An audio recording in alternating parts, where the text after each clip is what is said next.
انسان کے لیے جو شخص قابل احترام ہوتا ہے اس کی ہر چیز ہی قابل احترام ہوتی ہے۔ لکڑی کی بنی ہوئی ایک کرسی پر اگر کسی کا وہ والا ٹیچر بیٹھا ہو جو اس کو الف با تا سا پڑھاتا ہے تو چھوٹا سا اس کا شاگرد جو بھی پہلی دوسری کلاس کا اسٹوڈنٹ ہے وہ اگر اس کرسی پہ بیٹھ جائے تو سب اس کو وہاں سے اٹھاتے ہیں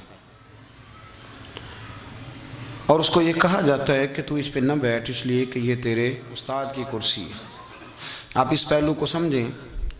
لکڑی کی بنی ہوئی کرسی ہے، استاد جب اس سے اٹھ گیا تو اب استاد کا وجود بھی اس پہ باقی نہیں، اس کا لباس بھی باقی نہیں، لیکن کوئی بھی اسٹوڈنٹ صرف دینی مدرسے کا نہیں، خانقاہ کا نہیں، وہ اسٹوڈنٹ چاہے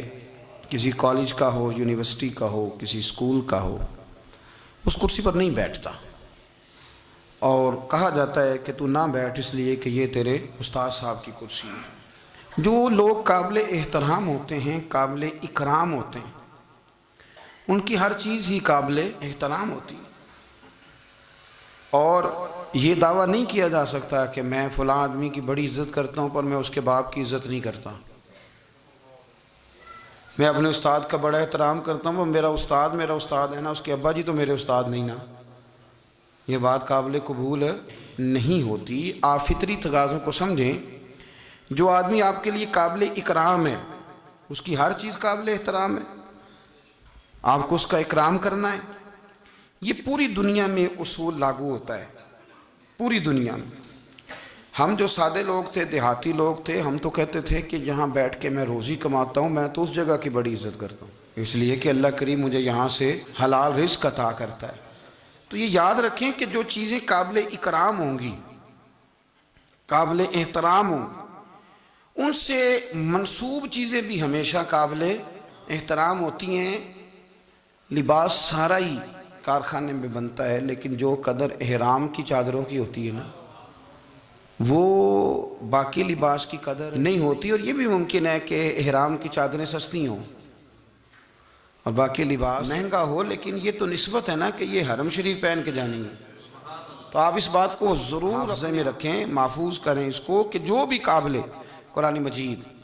فرقان حمید نے نا جب تعریف کی نا نبی پاک صلی اللہ علیہ وسلم کی، تو ساتھ حضور کے صحابہ کی بھی تعریف فرمائی، اہل بیت کی بھی تعریف فرمائی، حضور کی امت کی بھی تعریف فرمائی۔ یہ پہلو بڑا قابل غور ہے۔ محمد الرسول اللہ صلی اللہ علیہ وسلم فرمایا محمد صلی اللہ علیہ وسلم اللہ کے رسول ہیں، بس نہیں، والذین معہ، جو ان کے ساتھ ہیں، اشداء علی الکفار، وہ کافروں پہ سخت ہیں، رحماء بینہم، اور آپس میں بڑے نرم دل۔ تو جو حضور علیہ السلام کی تعریف قرآن مجید جب بیان کرتے ہیں تو ساتھ حضور کے غلاموں کی، صحابہ کی، صرف صحابہ کی تعریف بیان کی، پھر آگے چل کے فرمایا اگر تمہیں دعویٰ ہے نا رسول اللہ کی غلامی کا اور تمہیں احساس ہے نبی پاک کی محنتوں کا تو پھر اس طرح کرنا، حضور کے اہل بیت سے پیار بھی کرنا، نبی پاک کے گھرانے کی غلامی بھی کرنا۔ قُلْ لَا أَسْأَلُكُمْ عَلَيْهِ أَجْرًا إِلَّا الْمَوَدَّةَ فِي الْقُرْبَى، محبوب ان سے فرما دیں کہ میں تبلیغ دین پر تم سے اجر کوئی نہیں مانگتا، اگر کچھ کرنا ہے تو میرے قریبیوں سے پیار کرنا۔ اس انداز کو آپ سمجھیں، جس طرح نبی پاک کو سب سے افضل نبی ماننا شرط ہے، اس طرح حضور کی امت کو ساری امتوں سے افضل ماننا بھی شرط ہے۔ کنتم خیر امت، یہ قرآن کی نص ہے۔ اللہ نے کہا میرے نبی کے غلاموں تم بہترین امت، خیر امت، تم بہترین لوگ ہو۔ یا اللہ، کچھ تو ایسے ہیں جن کو زندگی بڑی مختصر ہوئی، کچھ تو ایسے ہیں جنہیں ایمان نصیب ہوا تو کچھ مہینوں میں انتقال کر گئے۔ تو حضرت نوح کی قوم تو 1550 سال نمازیں پڑھتی رہی، بعض لوگ ایسے تھے 1550 سال عبادت کی، اور یہاں تو بالغ ہونے کے بعد کسی کو 25 کسی کو 20 سال ملے۔ تو رب فرماتا ہے ہو بہترین، یہ تم نے ماننا ہے اس لیے کہ تم میرے نبی سے نسبت رکھتے ہو۔ ہمارے ہاں نا جب سے ماحول میں خشکی آئی ہے نا تو لوگ نسبت کیا ہوتی ہے جی؟ آپ بھائی ہم بھی کہتے ہیں خالی نسبت نہیں، عمل بھی ہونا چاہیے، لیکن سوال یہ ہے کہ آپ نسبت کو بالکل چھوڑ کیسے سکتے ہیں؟ کیسے چھوڑیں گے آپ نسبت کو؟ آپ کس طرح کر کے جو ہے، ہمیں تھوڑا تھوڑا موقع ملتا ہے کچھ بڑے اداروں میں جانے آنے کا، تو یہ جو ہمارے بالخصوص یونیورسٹی سے کالج سے تعلق رکھنے والے لوگ ہیں جو کہتے ہیں جی ہمارے لیے تو نماز بڑی مشکل ہے، آپ ہمیں کہہ رہے ہیں غلامی بھی کرو، معاذ اللہ تعالیٰ، یہ جو مزاجوں میں طبیعتوں میں، اور آہستہ آہستہ یہ بات بڑی ہے آگے، اب تو مذہبی طبقات کو بھی دلیل چاہیے، جو کسی بزرگ کی بات کو بھی حجت سمجھتے تھے اب انہیں بھی دلیل چاہیے، وہ بھی دلیلیں مانگتے پھرتے ہیں۔ نسبت ایک حسن ہے، آپ اس کو سمجھ لیں، اور یہ میں ابھی تک میں نے کوئی حدیث نہیں پڑھی، صرف قرآن مجید کی آیات عرض کر رہا ہوں۔ نسبت ایک حسن ہے۔ ائمہ اربعہ کا ایک فتویٰ ہے، امام صاحب کا بھی، امام مالک کا بھی، امام احمد بن حنبل کا بھی، بلکہ صاحبین بھی اس پہ متفق ہیں، امام ابو یوسف، امام محمد بھی، ایک فتویٰ ہے مشترکہ ائمہ کا کہ قرآن مجید کا ادب کرنا ہے، اور یہ جو گتا ہے نا،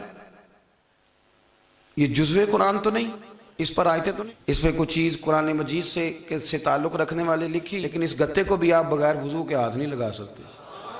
میں امت کا متفق کا آپ کو فتویٰ دے رہا ہوں، متفق کا، جس پر تمام ائمہ کا اتفاق ہے۔ بھئی یہ جو اوپر گتا لگایا جاتا ہے نا،